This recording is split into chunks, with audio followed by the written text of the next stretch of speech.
গরু খাসির বট বা ভুঁড়ি যে এটাই বলেন না কেন খেতে আমরা অনেক বেশি পছন্দ করি, কিন্তু এটা পরিষ্কার করা অনেক বেশি বিরক্তিকর। তো আজকে আপনাদেরকে একেবারে সহজভাবে কিভাবে ভুঁড়ি পরিষ্কার করতে হয় সেটাই দেখাবো। তো চলুন দেখে নেওয়া যাক। আসসালামু আলাইকুম, কেমন আছেন সবাই? এই তো এটা গরুর ভুঁড়ি ছিল, আর গরুর ভুঁড়ির যে মোটা ভুঁড়িটা থাকে সেইটা আমি ছোট ছোট করে এইভাবে কেটে নিয়েছি।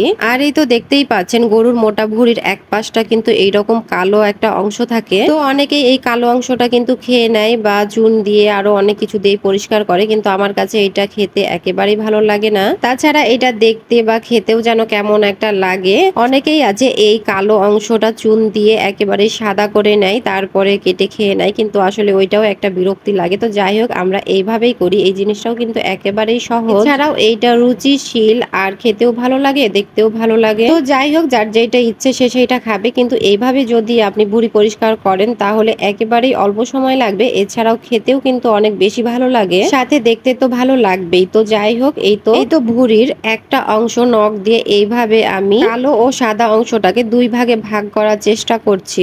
আর এইটা একটু সময় লাগতে পারে প্রথম দিকে, এরপরে যখন একটু উঠে যায় তারপর আর সময় লাগে না, খুব ভালোভাবে উঠানো যায়। তো এই তো আপনারা দেখতেই পেলেন আমি কিন্তু একটু এইভাবে নখ দিয়ে উঠিয়ে নিয়েছি। তারপরে একটু আঙ্গুল দিয়ে শক্তি দিয়ে এইভাবে যদি চেপে চেপে টানেন তাহলেই কিন্তু দুই ভাগ হয়ে একেবারে কালোটা আর আরেকদিকে সাদাটা দুই ভাগ হয়ে উঠে যাবে। প্রথম দিকে উঠাতে একটু অসুবিধা হতে পারে, কিন্তু একবার একটু উঠে গেলে আর কোনো সমস্যাই হবে না। খুবই তাড়াতাড়ি ঝটপট আপনারা ভুঁড়ি পরিষ্কার করে নিতে পারেন। এইভাবে গরু ও খাসির মোটা ভুঁড়িটা পরিষ্কার করবেন। দুইটাই সেম একই পদ্ধতিতে যদি ভালোভাবে পরিষ্কার করতে পারেন, দেখবেন খেতেও ভালো লাগবে, দেখতেও ভালো লাগবে, আর সময় তো কম লাগবেই। তো যাই হোক, এই তো আপনাদেরকে একেবারে সহজ ও সুন্দরভাবেই ভুঁড়ি পরিষ্কার করার নিয়মটা বা পদ্ধতিটা দেখিয়ে দিলাম। আপনারা আমার মতো করে ভুঁড়ি পরিষ্কার করে অবশ্যই কমেন্টে জানাবেন কেমন লেগেছে আর পেরেছেন কিনা। তো আমার একেবারে সহজ ও সুন্দরভাবে ভুঁড়ি পরিষ্কার করার পদ্ধতিটা যদি ভালো লেগে থাকে অবশ্যই একটা লাইক, কমেন্ট ও শেয়ার করে দেবেন। যে যেখান থেকে দেখছেন সুস্থ থাকেন, ভালো থাকেন, আর আমাদের জন্য দোয়া করুন। ধন্যবাদ সবাইকে। আল্লাহ হাফেজ।